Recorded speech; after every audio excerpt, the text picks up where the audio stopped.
going to introduce you to a few people in the video, a few video stars, as well as a few off-camera experts.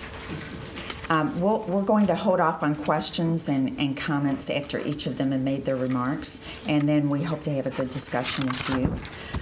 First will be David Close. I'm going to be brief in my introductions because you have their complete bio in your packets there. But Dr. Close is the Supply Chain Management Chair for the Broad School of Business at Michigan State University, and he's going to be talking about current supply chain assets, possibly some changes to enhance the trade opportunity here in Michigan and the job opportunity for new and displaced talent, what we know businesses need to justify stops in the state. And then following Dr. Close will be Jean Brode. Jean is the International Trade Development Manager for Southeast Michigan, and she works with the Michigan Economic Development Corporation. She's going to talk about where the state stands on exporting currently and some of the strategies it has adopted or is considering to increase trade, as well as related business development and job creation that goes with it. Following Jean will be Darwin Rader. He's the International Sales and Marketing Manager at Zeeland Farm Services.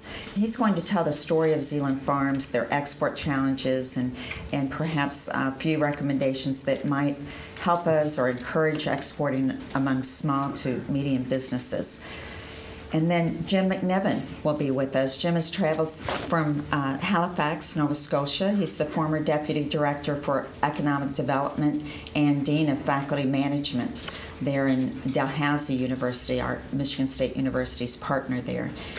He's going to provide the Canadian perspective of trade with the U.S.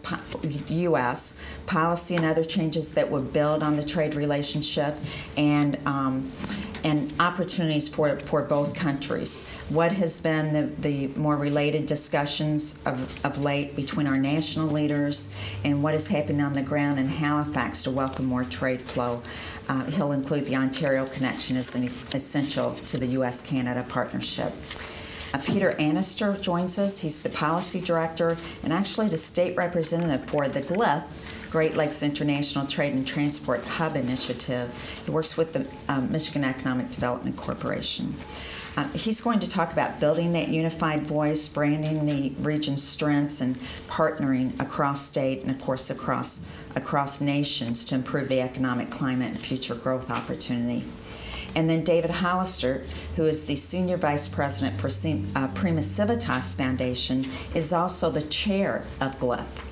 And he's going to give examples of regional activity to date, reinforce the partnership with business leaders of Michigan and other groups across the state, and focus on action. So we'll begin with Dr. Close. Thank you very much, Anne Marie. It's indeed my pleasure to be here and talk about what's been my passion for the last 35 years at Michigan State, which is teaching supply chain.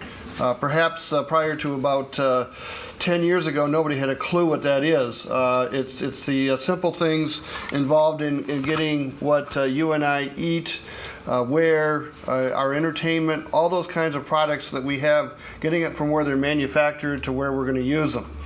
And it involves activities like noted in the slide, things like warehousing, transportation, sourcing, production, inventory management, customer service, all those activities in the economy that most of us take for granted because it generally works. And we only realize that there's a problem when it doesn't work. My background at Michigan State is teaching supply chain. On average, we probably graduate about 400 supply chain managers a year, supply chain professionals a year, and they go all over the country, unfortunately. We haven't been able to keep a lot of them here because of jobs. Through my career, I've worked with a lot of companies in terms of designing supply chain, and then I got involved in sort of the other part of it. So I've been working with the private sector, sort of designing supply chains, and then through work with the New Economy Initiative, we started reversing that and say, how can we use that knowledge and attract companies to this region? How can we promote this region as a real value-added proposition in terms of getting companies to locate in this particular region? And Michigan's an interesting site. It's on a peninsula. And as my graduate faculty told me, you don't put anything on a peninsula, anything related to supply chain. But it's only a peninsula when you don't think of the, when you try to imagine the border as a cutoff. If you look at it as an opportunity to exchange exchange product across the border, we're right in the hub of the Midwest, the upper Midwest. And by promoting it in that, positioning it that way, we open up a lot of opportunities for, I think, unique supply chain practices, as Anne Marie showed in the video.